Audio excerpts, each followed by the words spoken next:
Откако собранието ги изгласа заклучоците за францускиот предлог, владата на седница по план нево го одобри предлогот. Со оваа одлука, како што рече премиерот Димитар Ковачевски, се започнува процесот на пристапни преговори на Северна Македонија со Европската Унија. Најави дека првата меѓувладина конференција ќе се одржи во вторник на 19 јули во Брисел.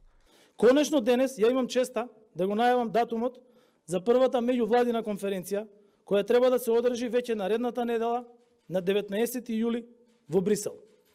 Потоа, Европа ќе биде во Скопје, а Република Северна Македонија во Брисел. Со полн капацитет, со пристап кон фондови, со пристап кон знаења, вистински принципи и најважно вредности, кон кои се стремиме и ги посакуваме. Министерот Бујар Османи рече дека отпорот на ВМРО ДПМН е целосно партиски за нивни гласачки интереси. Стара е тезата дека работам на одделување на Албанија од пакетот, посочи Османи. Овој отпор на ВМРО ДПМН е целосно партиска, политиска и за нивните гласачки интереси.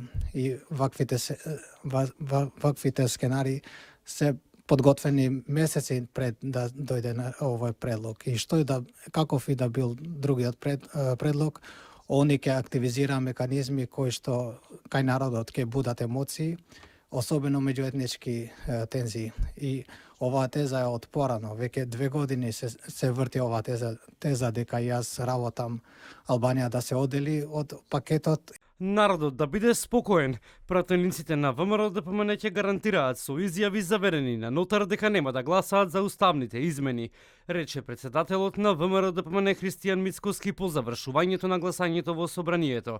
За Мицкоски, договорот што владата го прифатила е срам за целата држава, а самиот чин на прифаќање, како што рече, представува предавство на националните и државните интереси.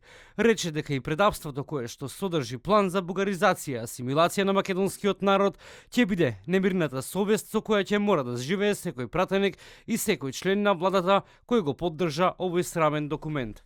Иницијатива на пратениците како гаранција со која се обврзуваме пред граѓаните за ова наше ветување со цел блокада на предавството. Нова влада се изјавите на пратениците заверени на нотар дека со мирна совест и здрава свест нема да прифатат промена на Уставот, а со тоа гарантираат со својата чест, совест, оставка која веднаш стапува на сила доколку тоа не се случи. Коалицијата е цврста и таа ќе обстои до редовните парламентарни избори, рече Ковачевски. Потенцираше дека помалите коалицијски партнери го поддржаа предлогот, а што се однесува до ставовите на лидерот на Демократскиот сојуз Павле Трајанов, кој има забелешки на францускиот предлог, смета дека е здраво и добро секој субјект да има свое мислење.